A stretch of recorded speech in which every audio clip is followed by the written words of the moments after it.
पाठ 21। रानी। रानी इतनी सुंदर थी कि अब तक उसकी छवि आंखों में बसी है।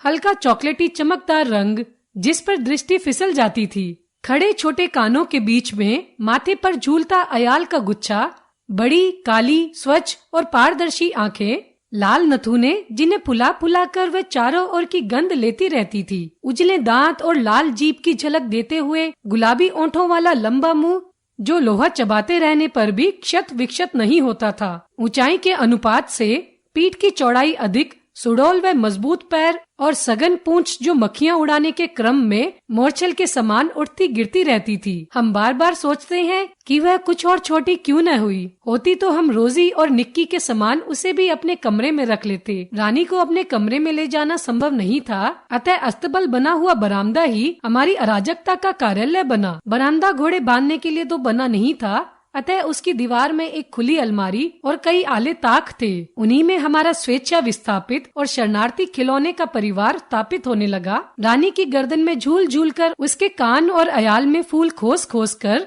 और उसको बिस्कुट मिठाई आदि खिला खिला कर थोड़े ही दिनों में हमने उससे ऐसी मैत्री कर ली कि हमें न देखने पर वह अस्थिर होकर पैर पटकने और हिनहिनाने लगती। फिर हमारी घुड़सवारी का कार्यक्रम आरंभ हुआ। मेरे और बहन के लिए सामान्य छोटी पर सुंदर जिन खरीदी गई और भाई के लिए चमड़े के घेरे वाली ऐसी जिन बनवाई गई जिससे संतुलन खोने पर भी गिरने का भय नहीं था। बाहर के चबूतरे पर खड़े होकर हम बारी बारी से रानी पर आरूढ़ होते और छुट्टन साथ दौड़ता हुआ हमें घुमाता। सवेरे भाई बहन घूमते और स्कूल से लौटने पर तीसरे पहर या संध्या समय मेरे साथ यह कार्यक्रम दोहराया जाता। परंतु ऐसी सवारी से हमारी विद्रोही प्रकृति कैसे संतुष्ट हो सकती थी। अस्तबल में रानी की गर्दन में झूलकर और स्टूल के सहारे उसकी पीठ पर चढ़कर भी हमें संतोष न होता था। अंत में एक छुट्टी के दिन दोपहर में सबके सो जाने पर हम रानी को खोलकर बाहर ले आए और चबूतरे पर खड़े होकर उसकी नंगी पीठ पर सवारी करके बारी बारी से अपनी अधूरी शिक्षा की पूरी परीक्षा लेने लगे। यह स्वाभाविक ही था कि रानी हमारी अराजक प्रवृत्तियों से प्रभावित हो जाती। निक्की रानी की पूंछ से झूलने लगता था, रोजी इच्छानुसार उसकी गर्दन पर उछलकर चढ़ती और नीचे होती थी और हम सब उसकी पीठ पर ऐसे गर्व से बैठते थे मानो मयूर सिंहासन पर आसीन हो। रानी हम सब की शक्ति और दुर्बलता जानती थी। उसकी नंगी पीठ पर अयाल पकड़कर बैठने वालों को वह दुल की चाल से इधर उधर घुमाकर संतुष्ट कर देती थी। परंतु एक बार मेरे बैठ जाने पर भाई ने अपने हाथ की पहली संटी उसके पैरों में मार दी। चोट लगने की तो संभावना ही नहीं थी, परंतु इससे न जाने उसका स्वाभिमान आहत हो गया था अथवा कोई दुखद स्मृति उभर आई। वह बड़े वेग से सड़क, पेड़ और नाले आदि पार करती हुई भागी। कुछ दूर मैंने अपने आप को उस उड़न खटोले पर संभाला, परंतु गिरना तो निश्चित था। मेरे गिरते ही रानी मानो अतीत से वर्तमान में लौट आई और इस प्रकार निश्चल खड़ी रह गई जैसे पश्चाताप की प्रस्तर प्रतिमा हो। साथियों की चीख पुकार से सब दौड़े और फिर बहुत दिनों तक मुझे बिछौने पर पड़े रहना पड़ा। स्वस्थ होकर रानी के पास जाने पर वह ऐसी करुण पश्चाताप भरी दृष्टि से मुझे देखकर हिनहिनाने लगी कि मेरे आंसू आ गए। एक बार भाई के जन्मदिन पर नानी ने उसके लिए सोने की कड़े भेजे। सामान्यतः हम कोई भी नया कपड़ा या आभूषण पहनकर रानी को दिखाने अवश्य जाते थे। सुंदर छोटे छोटे शेर के मुंह वाले कड़े पहनकर भाई भी रानी को दिखाने गया और न जाने किस प्रेरणा से वह दोनों कड़े रानी के खड़े सतर्क कानों में वलय की तरह पहना आया। फिर हम सब खेल में कड़ों की बात भूल गए। संध्या के समय भाई के कड़े रहित हाथ देखकर जब माँ ने पूछताछ की